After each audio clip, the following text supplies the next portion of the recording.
This game that you can see behind me is Next Move VR. This is a VR platforming game available on the MetaQuest 2 and 3, made by Typical Games, where the premise is simple. You must navigate diverse levels while using running, jumping, climbing and shooting, while defending yourself against deadly bats, booby traps and the bottomless pit of doom. Now, I was sent a key to try this out and make a review, so that's what we're going to do today. But don't worry, your boy VR Lad will always give you an honest and biased opinion. So let's get to it. Let's answer the question, should you buy Next Move VR? Let's go.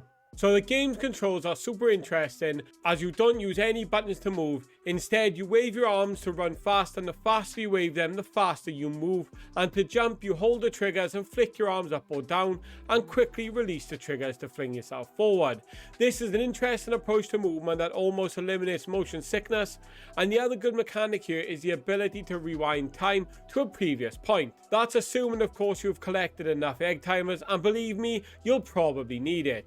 Now, there is no way I could review this without mentioning how much of a sneaky workout this can be. As you're constantly moving around and swinging your arms, it is in no time at all before you start sweating and become out of breath, and it really does sneak up on you. Now, the levels of the game are very clean, and by that I mean they look well put together with multiple different themes and different routes you can take. The style of the levels remind me of games like Pistol Whip or Stride, where you are almost in a dream-like environment, and the platforming style are akin to other non-VR platformers like Mario or Crash Bandicoot, but you can also jump on objects while they help you navigate through the levels like boats and moving platforms. There are even some Mario-like bombs that fly towards you and knock you flying.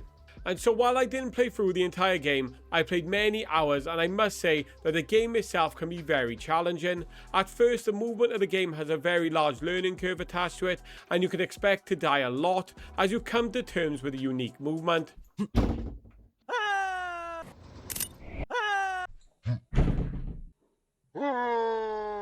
And once you have that down though, you need to get to grips with the bats that fly towards you faster than the IRS collecting taxes. And you have these timed little segments which are basically what you'd expect. They are segments that you must complete in a certain time frame, or you respawn back at the start. And as I never got to the actual end of the game, there are likely more challenges that I didn't get to see.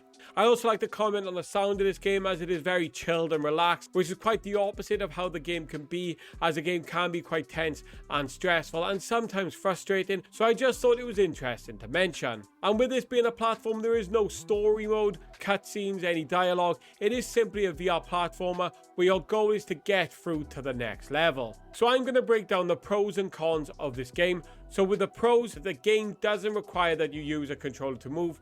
That almost eliminates motion sickness and allows the game to be easily picked up and played. There's no cutscenes or long loading times, and it is a very sneaky way to exercise. With the cons, there's a steep learning curve with some very difficult to complete segments, and also the fact that it can be a sneaky workout might be off-putting to some people who don't want to incorporate some cardiovascular exercise within their games. So I had a lot of fun in this game. Even as a VR veteran, it was good to see that developers are trying to create different and unique ways that we can interact with the world. I honestly didn't think I was going to enjoy this as much as I did, but it definitely surpassed my expectations. Did I get frustrated at times? Yes, but I also felt very accomplished when I completed a difficult segment. So would I recommend Next Move? Well, yes, I would recommend it if you are looking for a game that's easy to play but hard to master, where you don't have to listen to long conversations or tolerate long loading times, and you are happy setting yourself a challenge. This could also be good if you're a fan of VR platforming games, and also I would say this game is perfect if you are a newbie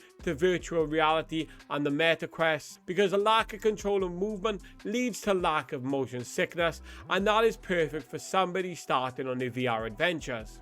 That being said, I would avoid this game if you are looking for a story mode in any capacity, as it's simply not a game for that. So Next Move is available to download and play right now on the MetaQuest 2 and 3 for $20. So if you go down in the description, you will find a code that will give you 25% off Next Move for the MetaQuest 2 and 3. Thanks for watching, and I'll see you in the next one. Peace.